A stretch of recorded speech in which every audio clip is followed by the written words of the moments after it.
This is the MDRT podcast. How will the difficult world-impacting events of 2020 lead to changes in your practice? During a recent Zoom call, MDRT members David Appel, Newton, Massachusetts. Julianne Hertel from Worcester, Massachusetts. Dick Dobson from Cedar Falls, Iowa. addressed how positive changes can come from difficulty, even if they happen gradually. One thing I would like to say is taking all of the setbacks that we have, which the whole world is having the same setbacks as us, in some industries even more significantly than ours, but taking any of the setbacks, particularly as they relate to our business, and turning those into opportunities. So, we touched quickly on, video meetings and embracing them as a way to be more efficient going forward. But every setback, there's always an opportunity to, refine what the processes are in the office, to get ahead with technology, to build relationships with clients, stronger relationships because you have a few extra minutes to have a quick chat on the phone with them. But take all the setbacks that we have because we're all in lockdowns and so forth, and just all these setbacks, turn them into opportunities.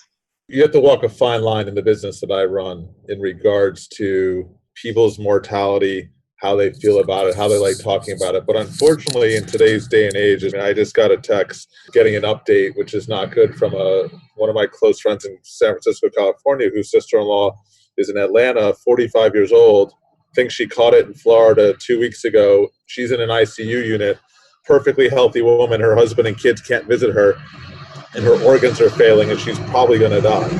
And she's 45 years old. So, people are hearing and facing, mortality issues right now like we've never seen really before, especially how publicized it is. Of course, we're getting the stats of how many people die every day in the United States and all that kind of stuff. But this is being thrown in people's faces left and right.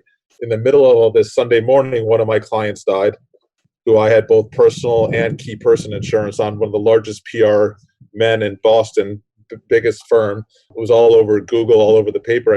He has 60 some odd employees. My key person insurance that I sold him is going to sustain that company for a period of time. Whether it can go on forever, I have no idea, but it was a large policy. So all I was thinking was, wow, if I didn't do that, or I didn't convince them to do that at that point, not only would these people be struggling right now with this virus and not really working, but the company would probably be going out of business upon his death. And he just didn't wake up Sunday morning. He was 59 years old. But there's a $5 million key person life insurance policy on his life. That's going straight to the company and straight to the company coffers. So all I can say is this is a time where people do need to reflect on their personal lives. They do need to reflect on their financial lives. They do need to kind of figure out what's going on and clean up things that might be missing. Think about what would have been done or what they have or what they didn't have going into this whole situation. No different than my 2008 speech in Anaheim from the main platform when, I said, you need to have your own financial house in order. And when I got diagnosed with cancer at 35 and I had all my insurance in place, I didn't have to worry about it. I knew my family was going to be okay. But if you don't have that stuff structured and in place, sometimes it could be too late. So, at this point in time, this is an opportunity for all of us to kind of hit the rewind button, figure out where we're all at and where we want to be going forward when we come out of this thing. I thought about that. I'm not in property and casualty, but I thought about how many businesses out there had business interruption insurance. Because it's often talked about, but people say, yeah. It's kind of like that sewer backup insurance you can get on your homeowners, where you really only think about it when you've got this big problem in your lower level now.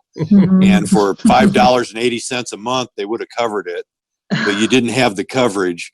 But business interruption is a great opportunity for the people in the life insurance business because we can cover these issues, the particularly end-of-life issues that people are having, where many times they result in these huge medical bills for people, unexpected. And people, I think it was David Allered and also Brian Ash, about the consequences. It's not about your probability of dying. It's about the consequences for your family if you don't plan. You wouldn't get in the car with an infant and not strap them in a car seat, not because you hope never to get in an accident, because if you do, you'll protect the life of that infant. And you don't know what's coming. And it reminds me of the woman after 9/11. It was in the heat of the battle. There was smoke in the streets, I think. And someone's going, And she's just shaking her head. She goes, don't nobody know when trouble come. And what a mouthful. That's saying an awful lot. We don't know what's around the corner, but we do know there's something, the magnitude of which will only be realized when it comes to visit. And so here we have, this is what we plan for. This is what we prepare for. This is what we tell our clients. Whatever may happen in the future, you can count on this. Mm-hmm. And literally had 4 clients call asking if they would be covered if they died of the coronavirus. Exactly. Like, I mean, they just don't even understand still, to some extent. Yeah. I mean, they're just nervous. Mm-hmm. Yeah. You produce a death certificate, your family produces that death certificate, this company will pay. Mm-hmm. And that's our guarantee to them. And here's the contract to prove it. Now, I did pick up a couple, and David, maybe you could shed some light on this. Are the insurance companies slowing down the process because of COVID? Are they asking that COVID question? What's been amazing is I literally, and I'm licensed with probably 75 different life insurance companies.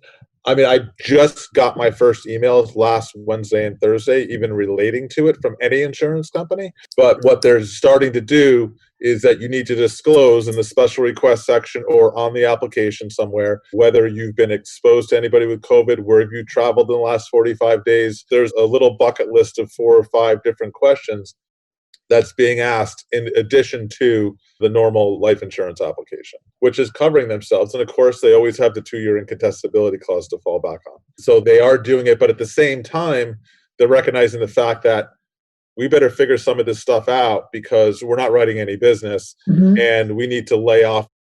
My biggest concern was the paramedical exam, the third-party medical exam. And so we're seeing a lot of that change happening now, literally by the minute. I'm sure when I get off this call, there'll be 4 emails in my inbox somehow related to that. What company's doing something differently? They're all changing. And Hancock, they're all changing by the minute. They have to. Their task is different than ours. Yeah. They're assessing mortality. And we got some new information on the scene. Yeah, no, absolutely. So they're definitely asking. I was wondering when it was going to happen because the COVID thing, it had to happen. It just took longer than I thought, even for them to get something out on it. That's the end of this month's episode. If you'd like to subscribe, you can find us on SoundCloud and Spotify at MDRT Podcast. Thanks for listening, and see you next time.